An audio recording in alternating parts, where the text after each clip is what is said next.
15 नवंबर झारखंड स्थापना दिवस को लेकर झारखंड सरकार तैयारियों में जुटी है। वहीं झारखंड स्थापना दिवस के मौके पर इस बार प्रधानमंत्री नरेंद्र मोदी का भी झारखंड दौरा तय हुआ है। लेकिन दूसरी तरफ राज्य के स्वतंत्रता सेनानी के वंशजों ने केंद्र और राज्य सरकार के खिलाफ आवाज बुलंद करते हुए स्वतंत्रता सेनानियों के परिजनों को विभिन्न सुविधा देने की मांग की है। रविवार को राजभवन के समक्ष स्वतंत्रता सेनानी स्वर्गीय मंगल पांडे, शहीद शेख भिखारी, टिकैत उरांव के वंशज के साथ साथ कई शहीदों के वंशज पहुंचे। पत्रकारों से बात करते हुए उन्होंने कहा कि झारखंड के कई ऐसे वीर शहीद स्वतंत्रता सेनानी के परिजन आज मूलभूत सुविधा के लिए भी तरस रहे हैं, जिनमें कई ऐसे शहीद का नाम आज देश भर में लिया जाता है। बावजूद इसके उनके वंशज आज नजरअंदाज किए जाते हैं। सभी वंशजों ने सरकार से मांग की है कि इन्हें भी वह सारी सुविधा दी जाए जो एक विधायक और पूर्व विधायक को दी जाती है। इन्हें भी परिवार के लिए बच्चों को नौकरी, आवास और वह सारी मूलभूत सुविधा दी जाए जो किसी विधायक या पूर्व विधायक को दी जाती है। इन्होंने पत्रकारों से बात करते हुए सरकार पर कई तरह के आरोप भी लगाए। नमस्ते सर, जोहार। मैं अमित सिंह हूँ, टिकैत उरांव सिंह का पांचवी वंशज का हूँ।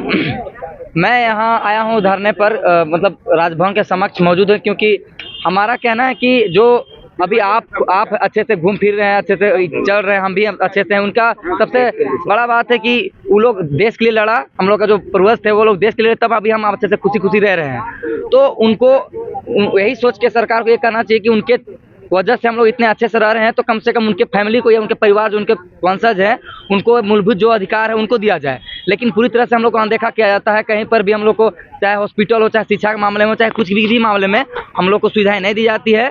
ना एक छोटी सी हम लोग रोजगार भी हम लोग को नहीं मिलती है। हम लोग को दर की ठोकरें खा के जीना पड़ रहा है। हम लोग कुली करके, एक मजदूरी करके हम लोग खाना 2 वक्त का रोटी जुटा पा रहे हैं, लेकिन सरकार इस पर कोई ध्यान नहीं दे रही है। अभी आप क्या कर रहे हैं? अभी तो मैं पढ़ाई कर रहा हूँ, लेकिन मेरे पापा अभी बस वही कुली का काम करते थे, लेकिन अभी शुगर की बीमारी की वजह से पीड़ित बैठे हुए हैं। अभी हम लोग के घर में कोई ऐसी सुविधा भी नहीं है जिससे हम लोग घर का कोई चले, लेकिन मेरे बड़े भैया कुली कर करके घर चला रहे हैं, 2 वक्त का रोटी जुटा पा रहे हैं। हम बस मेन सुविधा ये चाहते हैं कि ये पीढ़ी को कम से कम नौकरी दिया जाए, ताकि हम लोग आने वाली पीढ़ी को हम लोग सुधार लेंगे, ताकि एक पीढ़ी को कम से कम सुधार दे। बस उतना ही चाहते हैं कि नौकरी दे दे बस इस पीढ़ी को। मेरा नाम अमित सिंह है। मैं शहीद टिकैत उरांव सिंह जो 1857 में देश की लड़े, उनका मैं 5वीं पीढ़ी का वंशज हूँ। मेरा नाम हुआ धनराज बेदिया और ये जितराम बेदिया का हम वंशज हुए। आज बड़ी दुख के साथ हम लोग यहाँ पर एकत्रित हुए हैं राज्यपाल गवर्नर ऑफिस के सामने, भवन के सामने। हम लोग सरकार से 2-3 मांग हम लोग कर रहे हैं कि सबसे पहले जो स्वतंत्रता सेनानी के जो वंशज हैं उनको कम से कम चतुर्थ वर्ग कर्मचारी में कहीं पर जगह दिया जाए, ताकि उनका बाल बच्चा का शिक्षण, पढ़ाई लिखाई सही हो, कपड़ा लत्ता सही पहना ले सके, कम से कम घर उड़ दिया जाए, आवास दिया जाए सरकार की ओर से।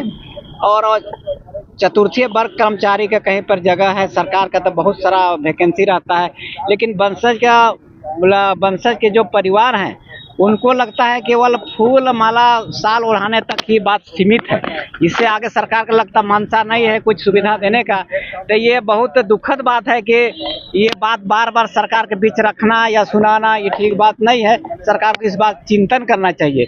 दूसरा बात है कि यहाँ पर वंशज के परिवार को रहने के लिए रांची में एक अस्थायी कोई जगह यहाँ पर वे वंशज लोग आए, कहीं से आए या तो बैठे उठे कुछ बातचीत करें, उसके लिए एक जगह मिलना चाहिए यहाँ पर। उसके साथ साथ जो पढ़ाई लिखाई में जो बच्चा लोग को अभी पढ़ नहीं पा रहा है गरीबी के कारण, लड़ते लड़ते तो लोग मर गया, परिवार वंशज भी लगता है लड़ते लड़ते खाते पीते लगता है कि क्या उसको तो रोटी के लिए भी दाने के लिए अगर जो 1 रुपये चावल मिल रहा है ना, अगर वो भी बंद हो जाए तो लगता है मरिए जाएगा, शहीदे हो जाएगा, बिना खाए पिए तो लड़ के मर गया। ये लोग तो जो बचल है वो लोग खाने के चलते मर जाएगा। वही समय याद करते हैं जिस समय आपका शहीद दिवस होता है, जन्म दिवस होता है, वो लोग सबको चाहिए वोट के समय लोग आ जाते हैं, उसके बाद मिलना तो दुर्लभ हो जाता है। अगर मिलने भी चाहें तो बोला नहीं समय है बाद में। सरकार की ओर से अब तक किसी तरह का कुछ नहीं मिला, अभी तक कुछ नहीं मिला। हम लोग तो कुछ बोलते रहते हैं, सुनते रहते हैं कि हाँ हो जाएगा, सारा सुविधा हो जाएगा, लेकिन हम लोग आज तक यहाँ पर केवल सुनने तक। आज हम तो सबसे पहले अपना परिचय दे रहे हैं कि मेरा नाम सच्चिदानंद पांडे हुआ। 1857 स्वतंत्रता संग्राम के नायक शहीद जयमंगल पांडे के 7वें पीढ़ी का वंशज हूँ। मैं हजारीबाग से हूँ। और मैं सबसे पहले ये बताना चाहता हूँ, जब 1857 की क्रांति की बात आती है तो झारखंड उसमें कहीं नहीं दिखता, यहाँ के सपूत कहीं नहीं दिखते हैं। बाबू वीर कुंवर सिंह का नाम आता है, लक्ष्मीबाई का नाम आता है और कई अन्य ऐसे क्रांतिकारियों का नाम आता है, लेकिन यही शहीद जयमंगल पांडे के साथ नादिर अली, शेख भिखारी, चम्मा सिंह, माधव सिंह, विश्वनाथ साधे पांडे, गणपत राय, जीतराम बेदिया, टिकाई तुमराव, ये सारे लोग 1857 की लड़ाई लड़े और झारखंड की एक बहुत बड़ी क्रांति जो है वो राष्ट्रीय मानचित्र से अछूता है। जिसको राष्ट्रीय मानचित्र पर होना चाहिए था वो अछूता है। हम लोग चाहते हैं कि राज्य सरकार इसको चिन्हित करके सबसे पहले तो राष्ट्रीय मानचित्र पर इनकी पहचान होनी चाहिए थी। दूसरा चीज़ ये है कि अभी झारखंड आंदोलनकारियों को 15 नवंबर में स्थापना दिवस मनाया जाता है झारखंड अलग होने का, तो 15 नवंबर को जो सम्मान है वो किसी भी स्वतंत्रता सेनानी परिवार को आज 15 सालों में 23 सालों में किसी को सूचना नहीं दिया। जो कि आप विधानसभा जब जाएंगे तो सारे का फोटो लगा हुआ है, पांडे, गणपत राय, विश्वनाथ साधे, शेख भिखारी, सबका फोटो लगा हुआ है। हमारा परिवार का तो जयमंगल पांडे का फोटो भी नहीं लगा है, तो सबका लगा हुआ, उसके बावजूद भी 15 नवंबर को ये लोग याद नहीं करते हैं। अभी आप पेपर ऊपर पढ़े होंगे, चाहे आप लोग का मीडिया चैनल में भी आया है कि मुख्यमंत्री जो हैं तो अभी किए कि झारखंड आंदोलनकारी को हम लोग पेंशन देंगे, झारखंड आंदोलनकारी को जो भी सुविधा होगा देंगे। तो हमारा परिवार तो 1857 की आज़ादी की लड़ाई लड़ी है और उनकी बलिदानी से ही आज देश की आज़ादी मिला है। उसके बाद ही कोई देश बना 1947 के बाद, और हम लोग ये तो कहा मेरा भी अधिकार है या नहीं उस पेंशन में, मेरा अधिकार है कि नहीं हम राजनीतिक क्षेत्र में आवे, मेरा अधिकार है कि नहीं जो विधायकों का जिस तरह से पेंशन लागू किया जाता है, चाहे विधायकों को जिस तरह से आवास योजना, सारे चीज़ होना चाहिए, टोल नाका फ्री होना चाहिए, स्वतंत्रता सेनानियों का एक अलग बोर्ड सरकार को तैयार करना चाहिए और हम लोगों को भी चिन्हित करके सम्मान देना चाहिए। अगर नहीं दे पाएंगे तो इसका मतलब हम समझेंगे कि 1857 के शहीदों को चाहे केंद्र सरकार हो राज्य सरकार हो, ये दोनों मिलकर मिटाना चाहती है और झारखंड आंदोलनकारियों को ही आंदोलनकारी समझना चाहती है। तो हम सरकार से डिमांड करते हैं कि हम लोगों का भी अधिकार है और मेरा प्रथम अधिकार होता है, क्योंकि भारत देश आज़ादी की जब हम ख्वाब देखते हैं तो उनकी बलिदानी के बाद ही देखते हैं। तो मेरा पूर्ण रूप से अधिकार है, हमको भी पेंशन दिया जाए, हम लोगों को भी राजनीतिक क्षेत्र में लाया जाए, हम लोगों को भी जो टोल नाका से लेके यात्रा भत्ता उत्ता सब दिया जाए।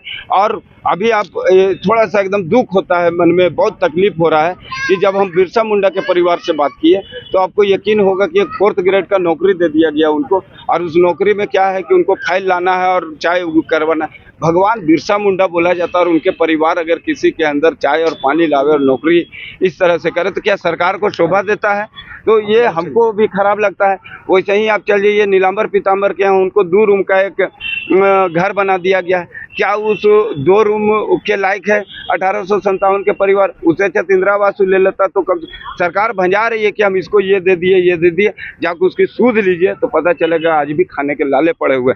तो हम लोग स्वतंत्रता सेनानी परिवार है, मैं अपने लिए ही नहीं, अपने पूर्वज के लिए नहीं, जो भी स्वतंत्रता संग्राम में आंदोलन में शहीद हुए हैं, मैं सारे परिवारों की लड़ाई आज यहाँ से हम छेड़ते हैं। और आने वाले समय में राज्यपाल के पास भी हम लोग जाएंगे और 1 दिवसीय हम लोग धरना देंगे। अगर उस 1 दिवसीय धरना के बाद भी अगर सरकार और इनका जू नहीं रहेगा तो हम लोग फिर अगला कदम आंदोलन के रूप में अपनाएंगे। न्यूज़ विंग के लिए रांची से रफी सामी की रिपोर्ट।